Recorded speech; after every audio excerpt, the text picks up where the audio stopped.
how to prepare for your fitness practical assessment. Hi, I'm Hayley from Parallel Coaching, and in this video we're going to explore practical assessments for level 2 gym instructor, level 3 PT, or any other FitPro course that you may be doing. There are also 3 mock questions that go alongside this video to help you test your knowledge. So if you want to, you can click the link and it will take you straight there, or if you're on our blog already, just scroll down and you'll find them there.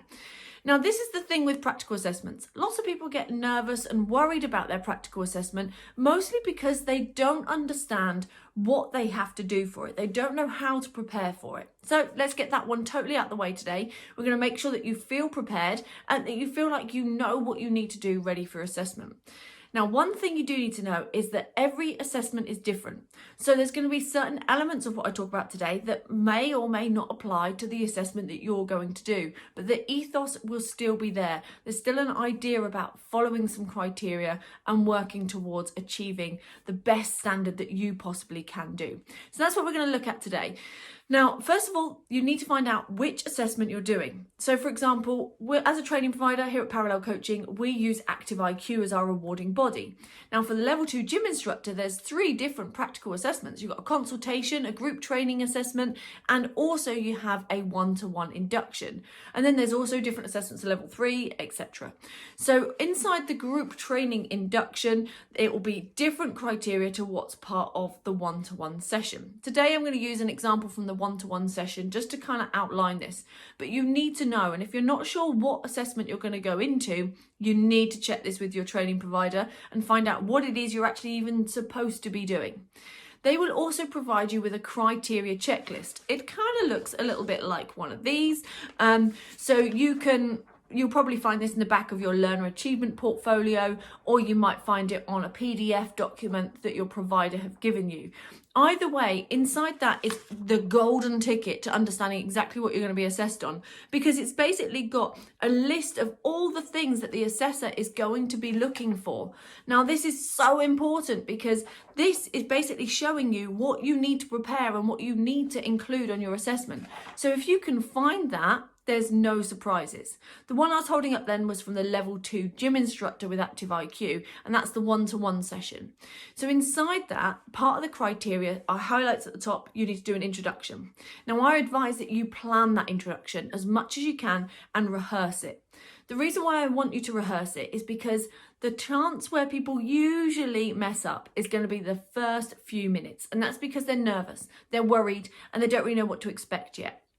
Also because it can be a little bit wordy. So what's best is to go and practice that, rehearse it. Feel like you could just reel it off the tongue. And the idea here is to introduce your client to the gym, be welcoming, say a little bit about their day and how they got there, and then also go in and talk about PAR-Q, make sure your client is injury-free, show them something about the facility, so that could be fire exits, it could be water bottle stations, whatever it might be.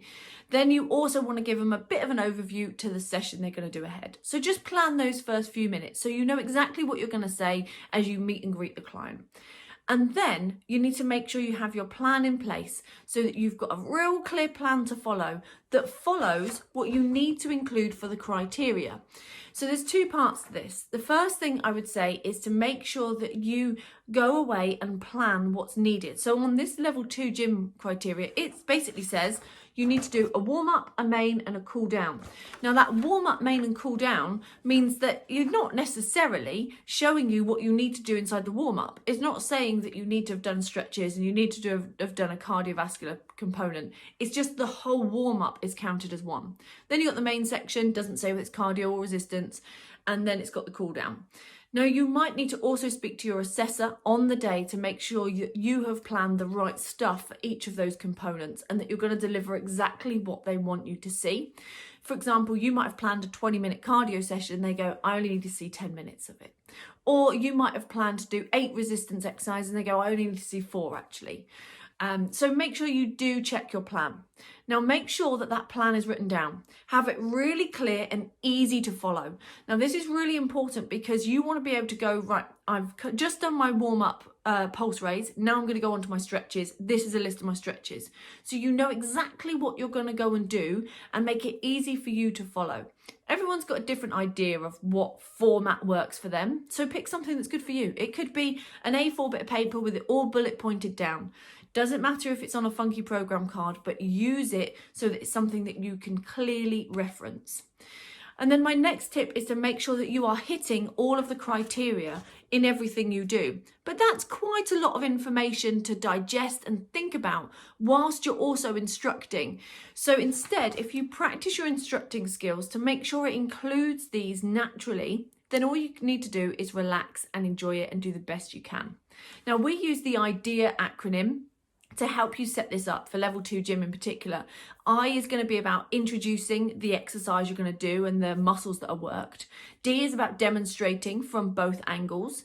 E is about explaining what exercise that client needs to do. And A is about action. And that's where you analyze, you correct, you add teaching points, you check intensity, and then you can over deliver and then make sure they're set up ready for next time. So action is also an acronym. And we teach this into our learners so that basically they get to a point whereby that becomes automatic. They follow idea and action in everything they teach. So then all they need to do is follow their plan, show up, enjoy it, and really look at the client in front of them and really work with that client. But each of those points of that idea and action that I briefly went through basically are the criteria. Like the first one even says, make sure you've demonstrated the correct exercises. Then it's about communication. It's about making sure you've picked safe exercises, adding teaching points, having analysis, making sure you're checking intensity. These are all things that you will naturally do. So don't worry about going and mopping up every part of the criteria, but take a look at the criteria to make sure you've not missed anything out in your general practice of how you perform. And then at the very end of the session, you'll probably be expected to do some sort of closing, some sort of gathering feedback from your clients, and make sure you've planned that as part of your sequence as well. And then my final tip, ready for your practical assessment, is really just to ask your assessor on the day. Make sure that you go up to your assessor with your plan and that you say to them, okay, here's my plan. Does it look okay? Does this meet your expectations of what I need to do today? And is there anything I need to know that I haven't already asked? And this means that they will basically mop up any extra questions and make sure that you feel comfortable. They're not there to fail you. They're not there to catch you out. And it's also not like a driving test whereby you see them write something down and all of a sudden that means you failed. Instead, it's actually them giving you feedback so that you can improve. So then all you've got to do is relax, enjoy it, and show up as the best version of you that you possibly can. And I promise once you get past those first few minutes, it will feel like you were born to do it. And that's actually why you wanted to become a Fit Pro in the first place. So like I said earlier, make sure you check out the mock questions that are alongside this video because they'll help you test your knowledge on everything I've just spoken about. Outside of that, best of luck for your practical assessment. Drop a comment underneath and let me know how you get on and also what your big takeaway has been from today. What have you learned? What are you going to go and take from this so that you can go and absolutely smash your practical? Outside of that, if you haven't liked or subscribed already to our YouTube channel, then make sure you do because it means that you will get a notification next time that we put a video live and you don't miss any amazing content. Thank you so much for joining me. Good luck for your practical and I'll see you soon. Take care.